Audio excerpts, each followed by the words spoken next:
Have you ever considered the way in which cities are shaped by food? Think about it. Food production shapes the spatial, economic, social and political organisation of cities. Yet in the last 50 of the millions of years humans have populated this planet, never has there been a greater disconnect between how our food is produced and what we eat. Urbanisation and the industrialisation of food production are inextricably linked. Food production has undergone rapid change, with specialisation and technology being applauded for advancing efficiency and satisfying the agricultural challenge of feeding close to 7 billion people. Yet market-driven food production is flawed. It has created what has been called the stuffed and starved phenomenon. 1 billion people around the globe are starving. 40% of food produced is wasted. 1.3 billion people are affected by diet-related disease. 5 companies control 54.3% of the global seed market. Food is now a commodity that is traded for speculation and profit, stockpiled whilst millions starve. There must be a smarter way to feed our cities. The state government of Victoria is announcing a new strategy that addresses current food production practice. The strategy seeks to encourage a regional system. It is an integration of zoning mechanisms, economic interventions and public awareness policies, utilising the $61 million set aside for agriculture in the 2012 Victorian state government budget.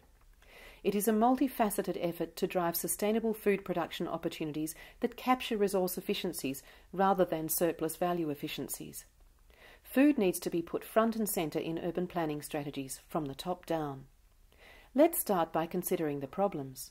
For most Australians, food security and food sovereignty seem ridiculous. We have access to so much food.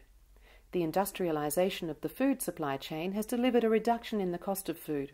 Over the last 120 years, the cost of a dozen eggs has decreased by $5 when considered in real terms. So why is this? Externalities. We are not paying for the externalities of food production. Modern farming methods depend on synthetic fertilisers and pesticides, large amounts of irrigation water, major transportation systems, factory-style practices for raising livestock, machine technology, and are fossil fuel dependent. And Australia's environment is paying the price. Nearly half of Australia's food is produced in the Murray-Darling Basin, which consumes over half of Australia's water. And 90% of the basin's water is diverted for use, leaving rivers sick and dying. The removal of vegetation for agriculture and irrigation has caused salinity, which is regarded as a major environmental and economic threat to the country. Current farming practices are also a major contributor to climate change.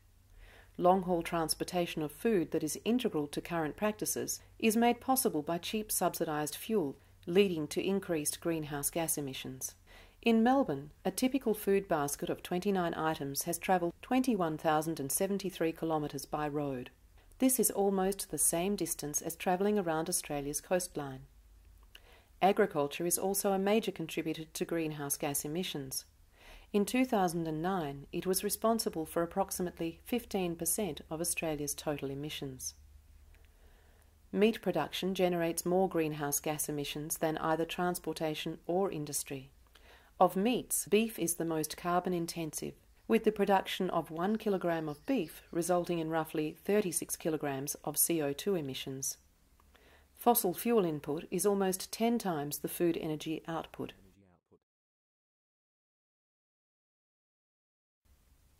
One kilogram of beef requires 100,000 litres of water, compared with 750 litres for 1 kilogram of wheat. This is exacerbated as you move up the food chain, with meat proving an even less efficient food type when it comes to calorific conversion. Solutions need to address both supply and demand. The land planning system is one of a set of mechanisms that can be employed along with government, commercial and community partnerships to develop food production close to where it is needed, at its end destination. Food supply, natural resource sustainability, economic development and diversity are the key elements of a regional food system model. Whilst the buying local movement has been gaining momentum into the mainstream and addresses food miles, it may not be as sustainable as it implies when viewed from a cradle-to-grave perspective. It also misses opportunities for vertical integration that are available on a regional level, such as infrastructure for food processing, warehousing and transport logistics. Regions that cross differing geological and climatic areas, such as the combined Greater Melbourne and the Goulburn Valley, provide for diversity of available produce and can use regional branding and identity to give value in the food marketplace. The Gogari Food Hub, an initiative that would benefit from financial support in its establishment, now in its development phase, it follows the closure of the Heinz tomato factory in early 2011, with the loss of 150 jobs, spelling the death of the town. The spirited community formed the Goulburn Valley Food Action Cooperative to buy the factory, with the goal of creating a new educational and food excellence facility to be integrated within the commercial operations of the factory. Integral to the development of regional food systems is the redistribution of control, currently in the hands of a few powerful players. Coles and Woolworths control 80% of Australia's retail food market. This allows them to increase their profits at the expense of smaller players along the chain. We will support the federal government in creating stronger legislation to empower the ACCC in its role of breaking duopolies such as this. Cheap food produces mountains of waste. Local governments are currently investigating the use of levies and taxes as a means of reducing food waste and the resulting methane gas emissions. The state government has developed a short video and is screening it for Masters of Urban Planning students at universities. Food production, transportation and sale is a definitive aspect of the urban experience. It shapes the spatial, economic, social and political organisation of cities. Food production is so ubiquitous, it has been taken for granted and overlooked in the strategies of planners, economists and academics. This government believes the time is ripe. We can ride on the wave of grassroots movements and growing public awareness of sustainability and put food production back where it once rightly belonged, at the centre of city life.